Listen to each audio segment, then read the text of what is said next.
cut the legs off of our pants, threw our shoes into the ocean, sit back and wave through the daylight, sit back and wave through the daylight, slip and slide on subway grades, these shoes are poor man's ice skates, fall through like change in the daylight, fall through like change in the daylight. Ladies and gentlemen, Chris Morgan.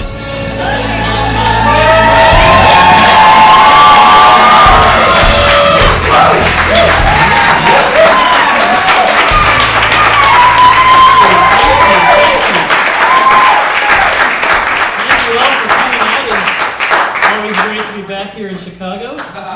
Well, I know when sat there, it's really throwing me off, but it's all right. So some of you know I'm moving soon, and just to make my last month in Chicago annoying, the Jewel next to me has decided to close for a year. So for the last few weeks, I've been surviving on the one aisle of groceries at the CVS. That is to say, my entire diet has been brought to me by the Red Baron.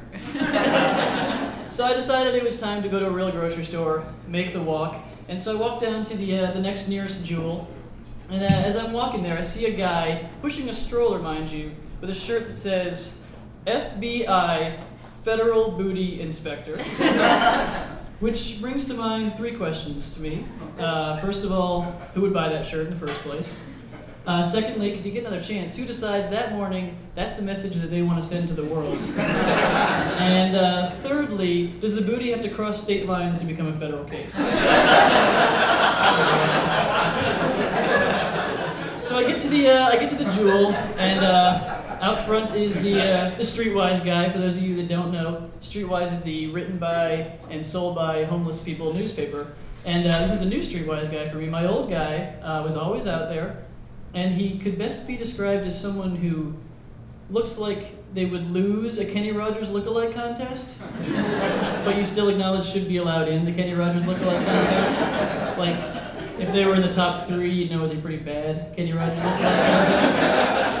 But this new guy was a little different. He was decked out head to toe, and I'm including shoes and hat in this, in UNC basketball gear,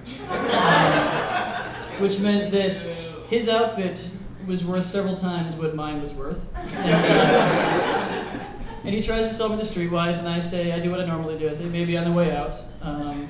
Which is kind of like, it's just putting your problems off to the future like we're doing with Social Security. But you just hope that on the way out you have enough bags with you that buying that is going to be just impossible. But he's persistent, and he says, come on, this is my last one. If I sell this, I can go home. And first of all, I thought I was helping the homeless.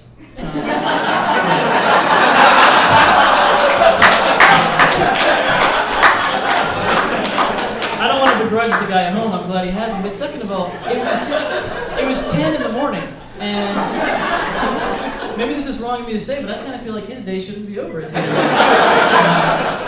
We're trying to get these people back in the workforce. They should maybe work a full day. But he sold me, and I bought it. I thought maybe I could get some material out of it for the show. And actually, Streetwise has really stepped it up. They had some good advice on doing a wedding in Chicago, so very interesting. Right now is where my girlfriend would like me to introduce her joke about laid-off investment bankers selling something called Wall Street Wise. But I didn't bother to write the joke, so I go inside the Jewel, and I'm looking for something for dinner that night. Something convenient, something quick, something with a crisping sleeve. And head over to the Hot Pockets section and pick one out. And I start reading the ingredients, and it says, may contain one or more of the following. And that's kind of where I stop reading. I need a little more specificity. I mean, I don't need to know everything that's in the box, but I kind of feel like they should. I want to visit the Hot Pockets factory and see what's causing the uncertainty. I think that maybe each day they slaughter a goat, and then depending on which way the blood flows, a wizard puts some secret ingredients in there, and that's why they don't know what's in there. So I pass on that, but it's been a long walk over there, so I need some Gatorade. So I'm faced with a couple flavor choices. Glacier Breeze and Arctic Blast, which both sound like they kind of taste like water. but which is colder.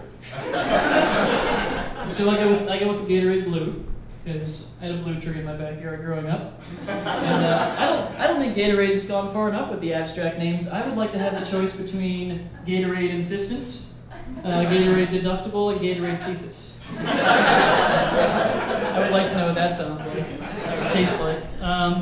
So then I need some breakfast food, and I go over to the bagels section, and it gets me mad, honestly. Why does cinnamon always have to be paired with raisin? I like cinnamon a lot. I don't care for raisin. And I don't know why the two always have to hang out together. It's like that guy that you like, but he gets a girlfriend that you don't really like.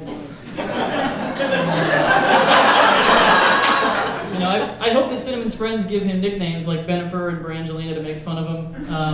I think Raisiniman would be good. But I think Cinnamon just got too comfortable in the relationship, you know, and doesn't want to end it. I think Cinnamon forgot what it's like not to have someone to come home to.